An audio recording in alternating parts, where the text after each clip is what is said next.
44º dia da nossa jornada da leitura bíblica e no livro de Romanos ainda, vamos ler os capítulos 13, 14 e 15.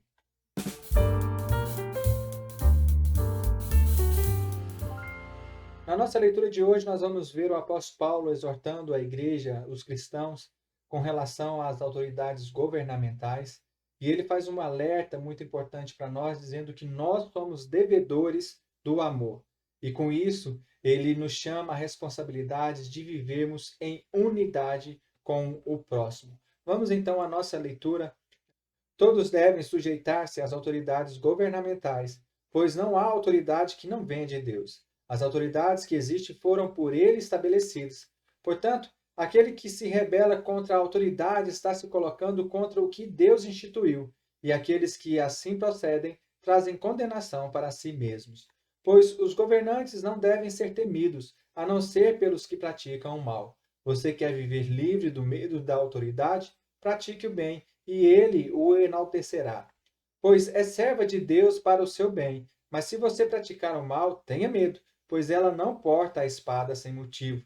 É serva de Deus, agente da justiça para punir quem pratica o mal. Portanto, é necessário que sejamos submissos às autoridades, não apenas por causa da possibilidade de uma punição, mas também por questão de consciência. É por isso também que vocês pagam impostos, pois as autoridades estão a serviço de Deus, sempre dedicadas a esse trabalho. Deem a cada um o que lhe é devido. Se imposto, imposto. Se tributo, tributo. Se temor, temor. Se honra, honra. Não devam nada a ninguém, a não ser o amor um pelos outros, pois aquele que ama o seu próximo tem cumprido a lei.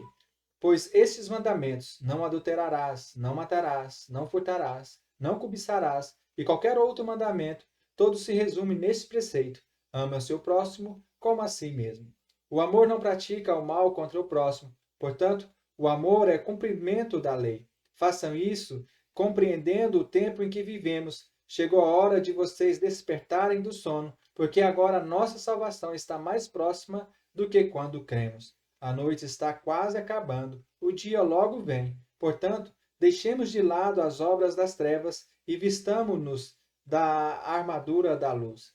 Comportemo-nos com decência, como quem age à luz do dia, não em orgias e bebedeiras, não em imoralidade sexual e depravação, não em desavença e inveja. Pelo contrário, revistam-se do Senhor Jesus Cristo e não fiquem premeditando como satisfazer o desejo da carne. Aceitem o que é fraco na fé, sem discutir assuntos controvertidos.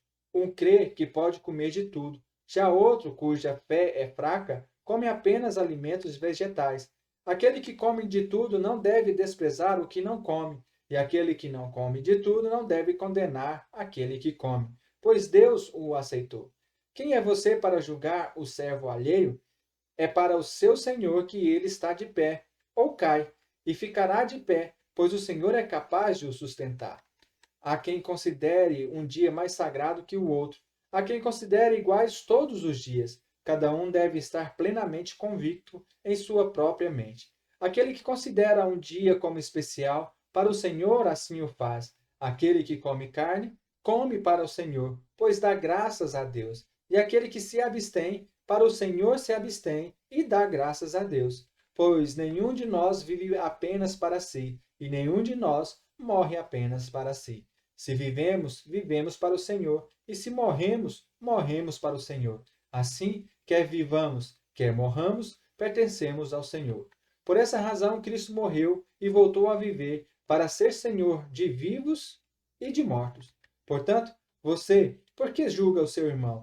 E por que despreza o seu irmão? Pois todos compareceremos diante do tribunal de Deus. Porque está escrito: por mim mesmo jurei, diz o Senhor, diante de mim todo joelho se dobrará e toda língua confessará que sou Deus. Assim, cada um de nós prestará contas de si mesmo a Deus.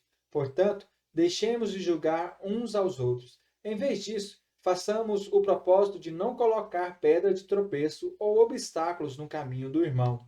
Como alguém que está no Senhor Jesus, tenho plena convicção de que nenhum alimento é por si mesmo impuro, a não ser para quem assim o considere. Para ele é impuro. Se o seu irmão se entristece devido ao que você come, você já não está agindo por amor. Por causa da sua comida, não destrua o seu irmão, porque em Cristo amou. Aquilo que é bom para vocês não se torna objeto de maledicência, pois o reino de Deus não é comida nem bebida, mas justiça, paz e alegria no Espírito Santo. Aquele que assim serve a Cristo é agradável a Deus e aprovado pelos homens.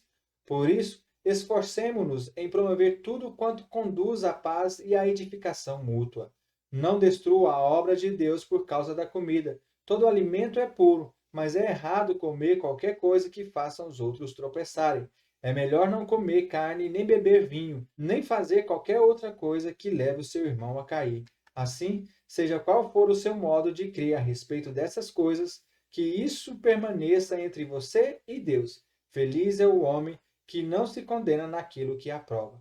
Mas aquele que tem dúvida é condenado se comer, porque não come com fé, e tudo que não provém da fé é pecado.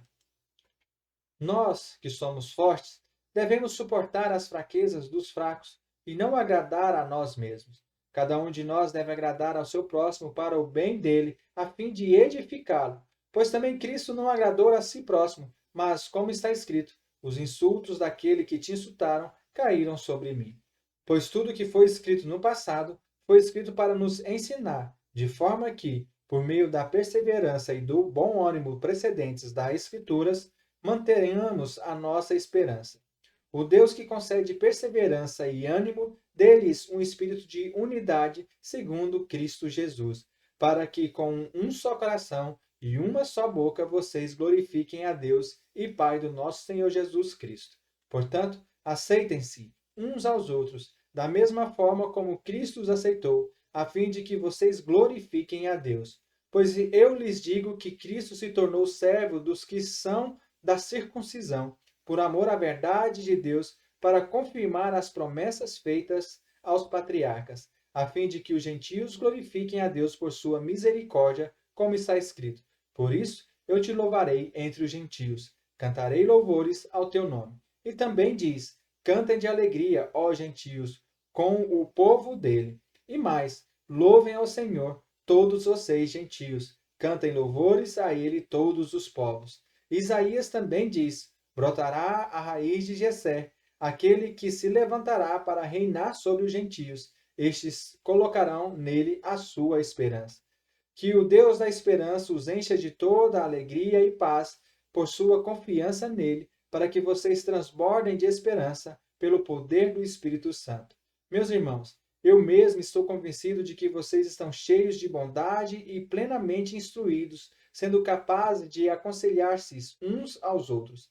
A respeito de alguns assuntos, eu lhes escrevi com toda a franqueza, como para fazê-los lembrar-se novamente deles, por causa da graça que Deus me deu de ser um ministro de Cristo Jesus para os gentios, como dever sacerdotal de proclamar o Evangelho de Deus, para que os gentios se tornem uma oferta aceitável a Deus, santificados pelo Espírito Santo.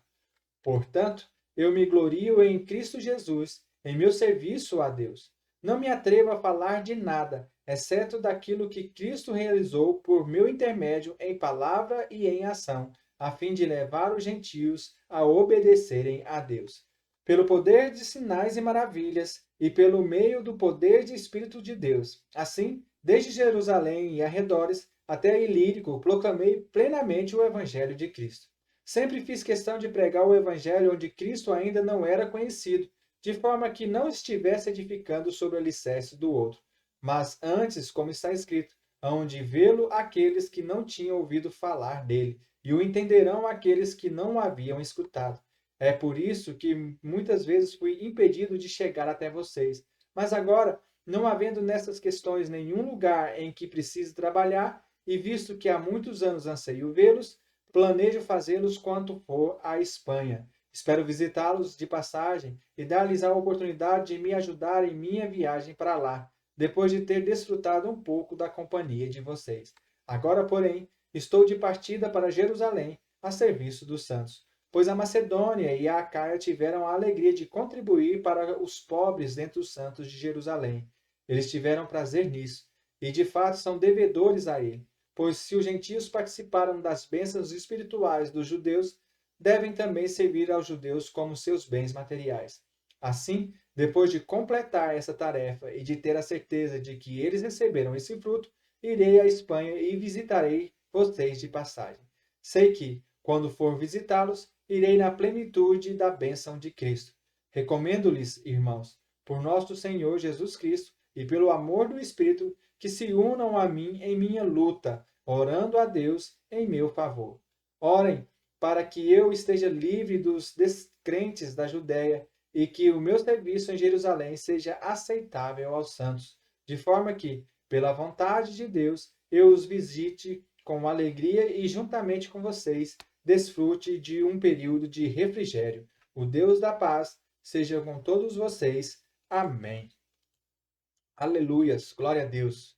Apóstolo Paulo trazendo algumas exortações para nós, algumas palavras de meditações, e umas que chamam a atenção é que nós não devemos ser devedores de nada, né, ou de ninguém. Né? Se nós temos tributos para pagar, que nós paguemos os tributos. Se nós temos impostos, que nós paguemos os impostos. Se nós devemos a alguma autoridade governamental, que nós paguemos a essa autoridade. E algo que chama muita atenção nas palavras do apóstolo Paulo é que nós não devemos ser devedores de nada a não ser o amor. Na verdade, esse é o nosso grande,